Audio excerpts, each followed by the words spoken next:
और आगे बेटा, कैसा रहा तेरा ससुराल का प्रोग्राम? कैसी रही तेरी साले की सगाई? और इस महारानी को क्या हुआ? इसका मुंह क्यों फूला हुआ है? उसको छोड़ो माँ। और क्या खाक प्रोग्राम था? मुश्किल से 30 लोग नहीं थे इसके भाई के सगाई में, सारे इसके घर वाले ही थे। और पता नहीं बड़ी अजीब जगह पे इसके माँ बाप ने शादी तय कर दी है। लड़की वालों को स्टैंडर्ड ही नहीं है। मिलनी में 100 रुपए पकड़ा दिए माँ, वो भी बिना लिफाफे के। बताओ। और माँ, इसकी होने वाली भाभी तो शक्ल से ही गवार लग रही थी। पता नहीं पढ़ी लिखी होगी भी कि नहीं होगी। अरे बेटा, इसके भाई को तो लड़की मिल गई, यही बड़ी बात है। 4 साल से धक्के खा रहे हैं शादी के लिए, अब तो गंवार से ही काम चलाना पड़ेगा। सही कह रही हो माँ, इसकी सारी फैमिली ना कम पढ़ी लिखी है। अब मेरे ससुर जी को देख लो, 4 लोगों में चम्मच से नहीं खाना आ रहा था उनको, हाथ से खा रहे थे। बताओ। और ऐसे सिंपलिसिटी का दिखावा करते रहेंगे। अरे किस बात पे इतना हंसा जा रहा है? मुझे भी तो बताओ क्या खुशखबरी है। और सही समय पे आई है तू। और वो तेरे भैया की साले की सगाई थी ना, बस उसी की बातें चल रही है। तो उन गवारों के यहाँ ऐसा क्या हो गया जो आप लोग इतने खुश हो?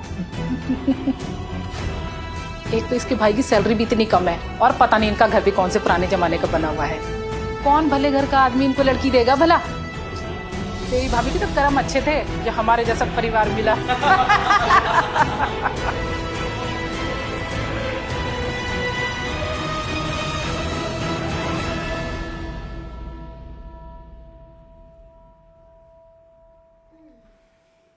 हाँ माँ, हम लोग पहुंच गए थे। अच्छा माँ, आप शादी के काम में बहुत बिजी हो गए। अच्छा माँ, भाभी का ना खूब ख्याल रखना। वैसे तो भाभी बहुत सुंदर है ही, पर जब ससुराल आएगी ना तब उनका रंग और निखर जाएगा। माँ, भाभी को ना उनकी पसंद की ही साड़ी दिलाना। ये जो मेरे ननद के ससुराल वाले हैं, उन लोगों ने तो उनकी शादी में इतनी बेकार साड़ियाँ दी थी।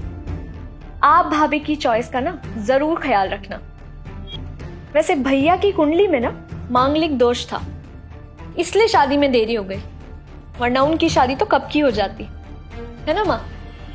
माँ, वैसे भैया और भाभी की जोड़ी कितनी अच्छी है ना, वरना जो मेरे ननद के पति हैं वो तो इतनी शराब पीते हैं और शराब के नशे में दीदी पर हाथ भी उठाते हैं। तान्या, ये क्या बदतमीजी है?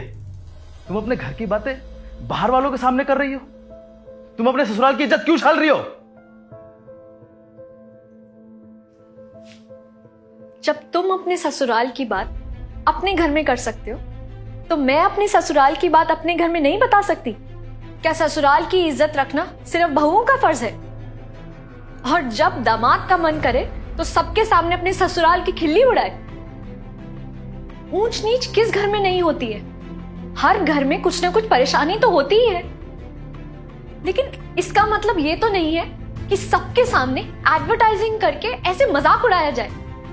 एक लड़की है ना, अपने ससुराल की हर गलती पर पर्दा डालती है, और ससुराल में किस चीज की कमी है इस बात का जिक्र वो अपने मायके तक में नहीं करती है। लेकिन दामाद नमक मिर्च लगाकर सारी बातें अपनी माँ और अपनी बहन को बताता है। क्या यही परिवार है? फिर भी मैं तुम्हारी जैसी नहीं हूं। मुझे अच्छे से पता है कि परिवार की इज्जत क्या होती है, और मेरे लिए ये दोनों परिवार मेरे हैं।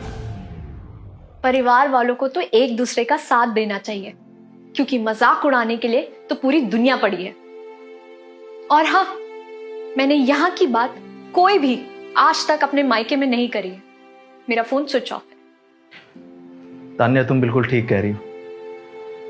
तुम यहाँ पर आके इस घर का हिस्सा बन गई, लेकिन मैं कभी भी तुम्हारे परिवार का हिस्सा ना बन सका।